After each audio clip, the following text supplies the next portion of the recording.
Hey, what's going on? It's Stokely from Sosa and Dule. I was doing a little research, I guess you would call it woo-woo research. I was trying to find out, if this copper jewelry does anything electromagnetically. You know what I mean? During the 1900s, a lot of people were experimenting with all kind of things. One of the things that humans were they were probably doing it generations before, but during the 1900s, they were experimenting with magnets for healing. Now, magnets, some people even use magnets to try to treat hair loss, and I think I had an episode on that, but, I didn't really go into too much detail, but it was something that people were trying. I just tried it for a little bit, because I didn't really have a way to keep the magnet on my head or on the trouble spots. So I'm trying to talk now, and then now I want to cough. Anyhow, so I've been wearing copper bracelets and copper rings that I made on my body, and I can't say that I've noticed any difference. But if you go online, people will tell you that, it helps them with wrist problems. Some of them will tell you that it might help them with arthritis. Some of them might tell you that, stuff like that. They'll tell you that it helps their joint health. And the reason why I even started kind of doing it is because I broke my finger, and I wanted to, assist in that healing any kind of way I can, even in any kind of woo-woo way, right? So, the bone in my hand is, probably was good after about 6 weeks, or it's been since June of last year, so it's almost been a year since I broke my hand. So it's totally healed right now. It didn't heal in the location I wanted it to, but it's okay. It's unnoticeable for the most part. But my knuckle is shorter on my right hand than it is on my left hand. But my whole body is asymmetrical anyway. Anyhow, so I was wondering whether the copper would do anything, but most of the some of the jewelry that you buy that's copper online, it's like a semicircle. It's not a full circle. And from my knowledge of electronics, for electrons to transfer, for the most part, there has to be a closed circuit.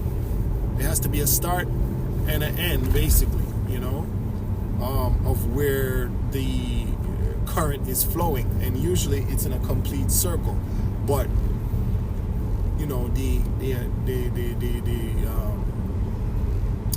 the electrons flow basically through I would say electron osmosis. That's what I would call it. They call it the electromotive force, but osmosis is kind of like a force in a sense. Even when it comes to temperature, you could talk about heat transfer or heat conduction. Any kind of conduction or any kind of transfer is typically like through a method of osmosis, because you got to have a force, and you got to, something moves from a high concentration to a low concentration. Like when you have a battery, the battery has a cathode and an anode.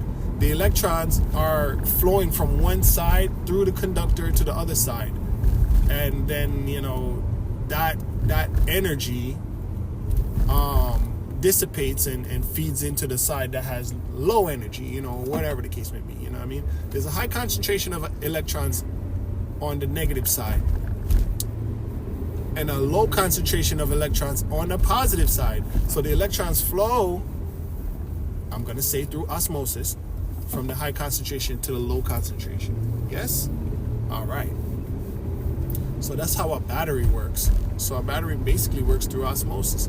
And the power plant works similar.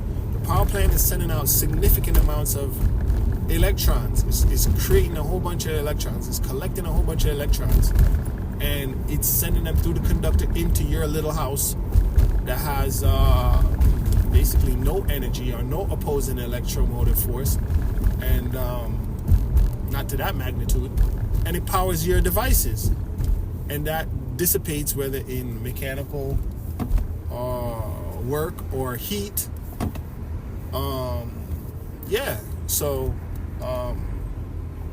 Okay, moving along. So I don't really view these bracelets and stuff as really any use if it's not making a complete circle, if it's not making a complete circuit, if one side isn't touching the other side. Now, yes, one side touches the other side, but guess what? Going back to what I said, there's no osmosis that's going to take place because there's no high concentration and low concentration of electrons just in one piece of copper, even if it's in a circle. You know, there won't be any current flow, right? All right. So there's not going to be any current flow. Okay. Why is that of any concern? I guess the current flow, whenever current flows, an electromagnetic field is created. Every time current flows, an electromagnetic field is created. That's why back in the days, we used to have an antenna TV. You'll be in the kitchen running the blender, and it will interfere with the TV signal. It'll create a display on your TV. Running your blender in the kitchen will create a display on your TV of little anomalies, which is the magnetic field of the motor in the blender interfering with the magnetic field coming from the television transmitters. Now, if you have a circle of copper, you might be able to cause a magnetic field by passing a piece of iron through it or a magnet through it.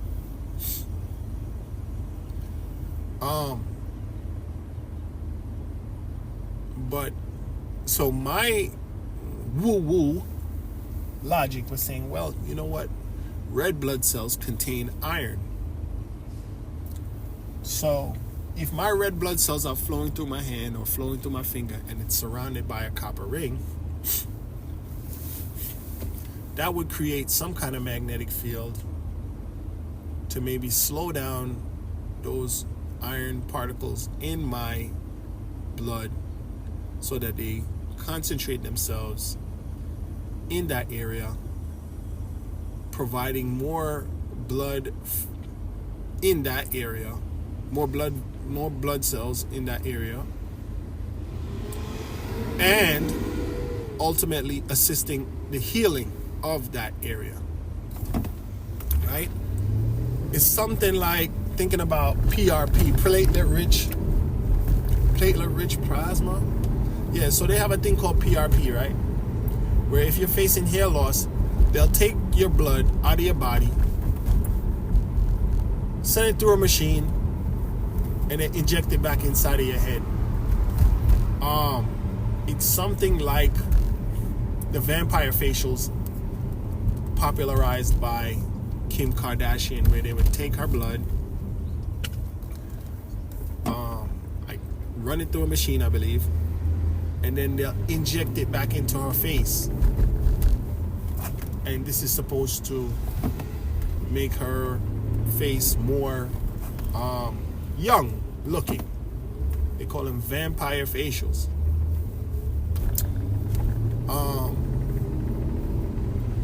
But if it's your own blood, to me, then that's not too bad. But if you're taking somebody else's blood, then that's a little. Then you're definitely a vampire. But okay, so you're trying to concentrate, or you're trying to put a lot of blood vessels in a certain area to assist healing. So I'm mixing up a bunch of different phenomena, mixing up a lot of unrelated things maybe, but whatever. So I went to Copilot, which is actually Microsoft's AI software, which I believe at the core of it, ChatGPT is behind the core of Copilot.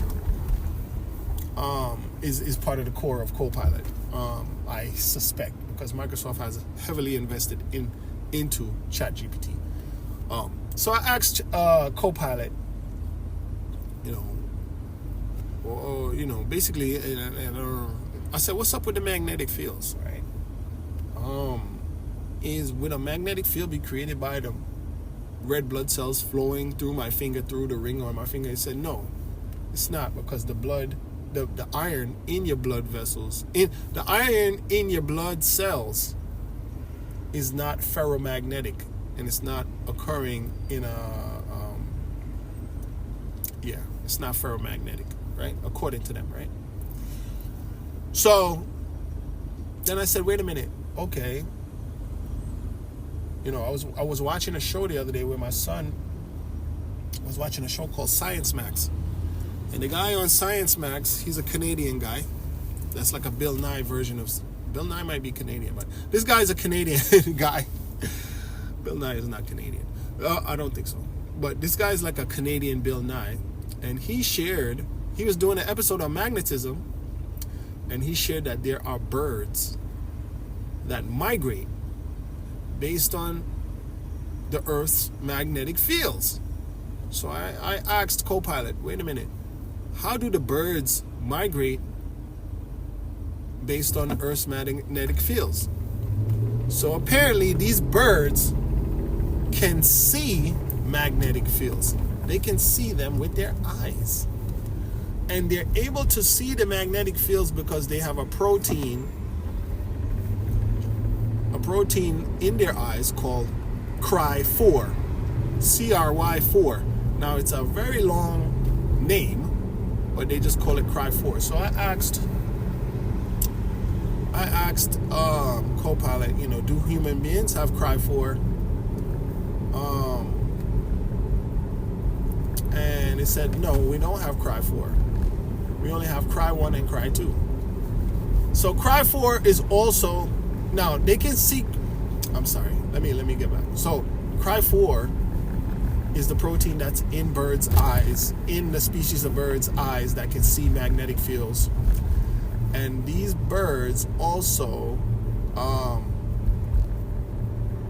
I forgot. I don't know exactly how to say it. But it has something to do with the color blue, right? It has something to do with the color blue, right? And I said, well, is that linked to human beings having issues with blue light? Well, it says, no, human beings cannot see the magnetic fields, but blue light definitely disturbs our sleep, because the blue light basically mimics the blue light that's produced by natural light from outside, from outdoors, you know what I mean? I guess the sky or whatever. But it says the sun, but I really believe it's the sky. But it says the sun, right? So it says the blue light that's coming from your devices tricks your brain into thinking that it's daytime. So it throws off your circadian rhythm, which basically tells you it's time to go to sleep. You know what I mean? Your circadian rhythm is saying, okay, there's no blue light, so the sun isn't out, the sky isn't blue, whatever. It's time to go to sleep. You don't see the blue light anymore. But since you're seeing the blue light, since blue light is being beamed to your eyes from your devices, your TV, your phone, tablets, whatever, your brain is like, oh, well, it's time to be up. So that makes you ultimately tired, because your body, you're supposed to be going to sleep. When the sun goes down, it's time to go to sleep. It's like saying, okay, almost time to shut down now, you know what I mean? So, because we're getting artificial blue light, our brains are being tricked. And we're staying up, even though it's time for our body to rest. So that's why it's good to have blue light filters. If you have an iPhone, it has something in it called night shift. I think it's called night shift. Let me see. I'm gonna look at it right now and tell you what it is. Let's see if I can find it right now. Go to settings. Go to display and brightness. And then right under where it says true tone, there's something called night shift. So what that does is take out some of the blue light out of your screen based on whenever you want it to be taken out. You can have it set on all the time, or you can have it set down. I just set mine to sunrise, sunset. I want to start going to bed at the latest by 11 o'clock myself. So sunset to sunrise, the night shift setting is on to eliminate that blue light, which is mimicking the blue light from outdoor lighting. You know what I mean? From the sun's natural outdoor lighting, sun, the sky, whatever. Okay, so I got off track talking about circadian rhythm and sleep and all of that. And what I wanted to get back to is the woo-woo part about the magnetism. So I asked it, what about 5G and Wi-Fi and the Earth's magnetic field? Those things are all present. Are they affecting the ring on my hand? I said no, those magnetic fields are not strong enough to affect it. You know? So I got my answer basically in the arena of trying to bring more blood cells to in the hypothesis. My hypothesis that putting on the ring would bring more blood cells to that area is not valid. It's basically not valid because the magnetic field surrounding us, whether it's Wi-Fi, Earth's magnetic field,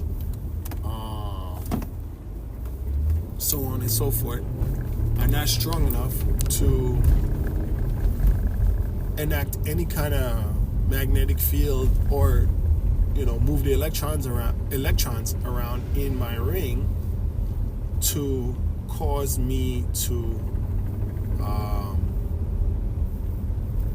have any kind of health benefits, or maybe not even any health negative effects either. So what else?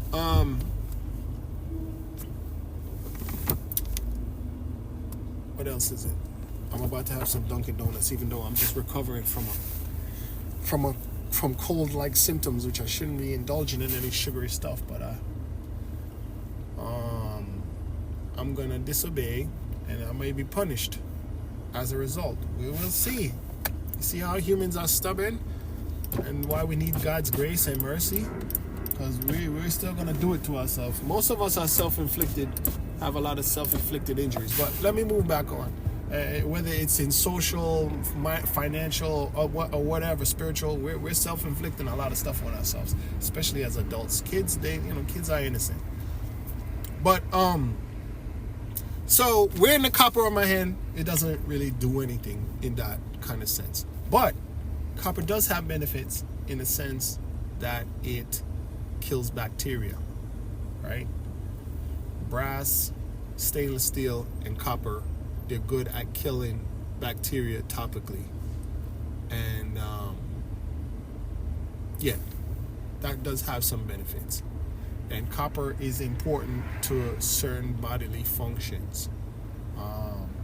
They have something called copper peptides, which I spoke about before. Copper peptides don't actually contain copper in them. I don't really know why they call it copper peptide when it doesn't contain copper in it. But just the name alone, it must have some kind of interaction with copper. And anecdotally, also copper is good for keeping water in because it kills the bacteria in the water. So if you have containers and you want to store water in it or whatever, or you want to eat with it, it's good for killing bacteria, and I don't believe it's poisonous either. The last time I think I spoke about copper, I spoke about the fact that horseshoe crabs,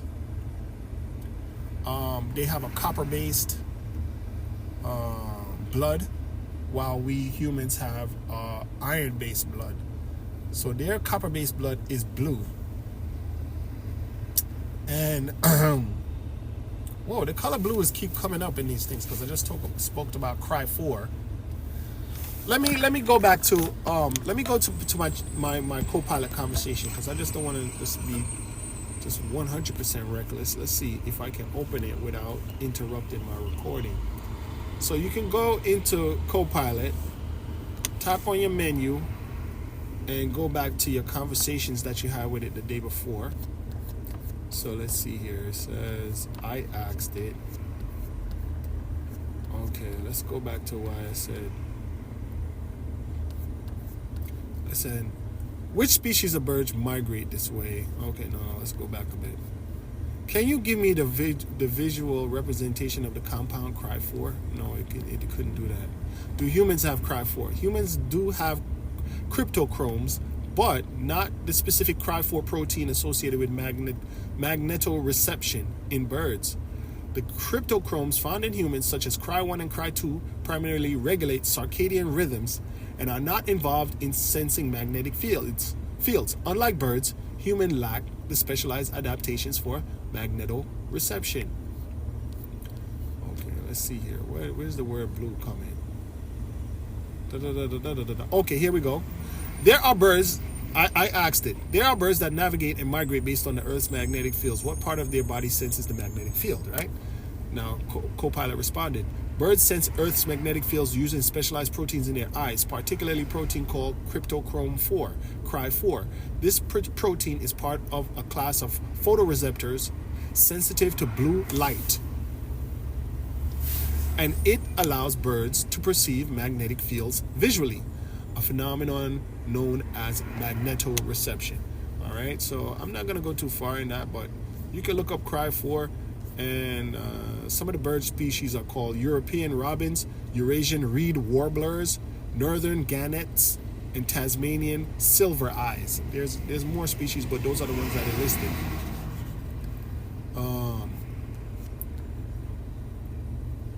Okay, so here is my question regarding our own circadian rhythm and our Cry 1 and Cry 2. So it says, co-pilot says, excessive blue light exposure, especially at night, can interfere with the normal functioning of the circadian clock, but it does not deplete the Cry 1 and Cry 2 proteins. Instead, it alters the timing of their expression, potentially leading to sleep disturbances and other circadian misalignments. So not only does the light regulate our sleep, but it also regulates other things. So the sun is very important. Get a lot of sunlight. Sunlight fights depression and all kind of stuff like that. So that's all I really got to say. This is a very woo-woo episode, yeah? And somebody's calling me, but we'll talk. All right, thanks.